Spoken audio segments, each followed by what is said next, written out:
আপনি যখন নতুন ভোটার হইছেন, যদি আপনার মায়ের নাম কিংবা বাবার নাম সম্পূর্ণভাবে চেঞ্জ হয়ে থাকে, সেক্ষেত্রে আপনি এটা সংশোধন কিভাবে করবেন, এই বিষয়টা আজকের ভিডিওতে আপনাদেরকে ক্লিয়ার করব। ধরুন আপনি নতুন ভোটার হইছেন, সেক্ষেত্রে আপনার মায়ের নাম একটা অক্ষর পরিবর্তন হওয়ার কারণে টোটাল নামটাই চেঞ্জ হয়ে গেছে, অথবা বাবার নামও এরকম হতে পারে যে একটা অক্ষর চেঞ্জ হয়েছে, সেক্ষেত্রে পুরো নামটাই চেঞ্জ হয়ে গেল। এক্ষেত্রে এই ধরনের সমস্যার ক্ষেত্রে আপনি কিভাবে আপনার বাবার নাম সংশোধন করবেন এবং মায়ের নাম সংশোধন করবেন, বিষয়টা নিয়ে আজকে আলোচনা করব। ধরুন আমরা একটা মায়ের নাম লিখলাম, যে এখানে আপনার মায়ের নাম আছে মাজু। অনেকে আমি যেটা সংশোধন করেছি, আমি সেই আইডিয়া থেকে আপনাদেরকে এখানে জানাচ্ছি সবকিছু।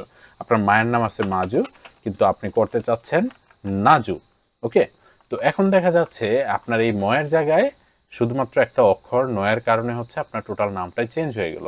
সেক্ষেত্রে আপনি এটা সংশোধনটা কিভাবে করবেন?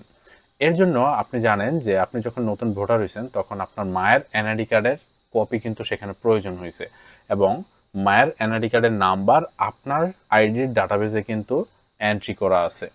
সেক্ষেত্রে একটা বড় প্লাস পয়েন্ট, সেটা হচ্ছে আপনার ডাটাবেজে ঢুকে সর্বপ্রথম আপনি দেখবেন যে আপনার যে মায়ের নাম আছে, মায়ের নামের পাশে মায়ের জাতীয় পরিচয়পত্র যে নাম্বারটা আছে সেটা কি দেওয়া আছে কিনা।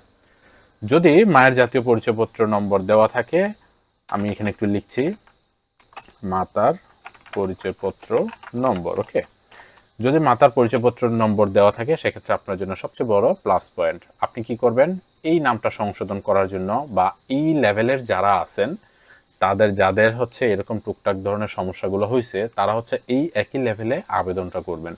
তো আপনি প্রথমেই আপনার প্রোফাইলটা লগ ইন করবেন। লগ ইন করে দেখবেন যে আপনার মাতার নামের পাশে মাতার জাতীয় পরিচয়পত্র নম্বর আছে, সেটা কি দেওয়া আছে কিনা। যদি দেওয়া থাকে, তাহলে আমি লিখলাম এখানে যে দেওয়া আছে। হ্যাঁ, তার মানে হচ্ছে আপনার জাতীয় পরিচয়পত্র দেওয়া আছে। সেক্ষেত্রে আপনার এখানে কি কি ডকুমেন্টস দিলে হচ্ছে আপনার এই নামটা চেঞ্জ হয়ে যাবে।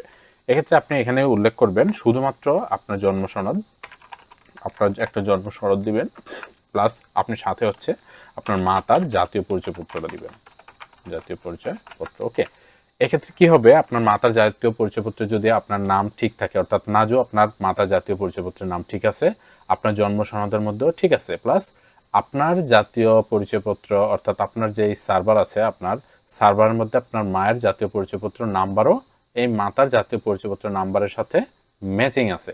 সেক্ষেত্রে আপনি যদি এই দুইটা ডকুমেন্টস দিয়ে শুধুমাত্র আবেদনটা করেন, দেখবেন যে আপনার মায়ের নামটা বড়জোর 1 সপ্তাহ থেকে 10 দিন লাগবে এটা ঠিক হওয়ার জন্য। যদি 1 সপ্তাহ থেকে 10 দিনের মধ্যে এটা ঠিক না হয়, তাহলে আপনি অবশ্যই আপনার উপজেলা নির্বাচন কমিশন অফিসে গিয়ে যোগাযোগ করবেন।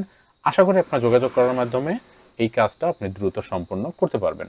এভাবে করে আপনি যদি, আমি এখানে শুধু মাতার নামটা বলছি, যদি আপনার বাবার নামেরও এই ধরনের কোনো সমস্যা থেকে থাকে, অর্থাৎ আপনার বাবার যে জাতীয় পরিচয়পত্র নম্বর আছে, সেখানে যদি বাবার জাতীয় পরিচয়পত্র নম্বর দেওয়া থাকে, সেক্ষেত্রে আপনি আপনার বাবার জাতীয় পরিচয়পত্র ব্যবহার করবেন এবং আপনার জন্ম সনদ ব্যবহার করবেন।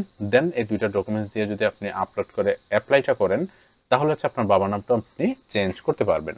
তো এটা ছিল বাবা মার জাতীয় পরিচয়পত্রে যদি কোনো ভুল থেকে থাকে, সেক্ষেত্রে বাবা মার জাতীয় পরিচয়পত্রের নামটা কিভাবে ঠিক করবেন, এই প্রসেসটা।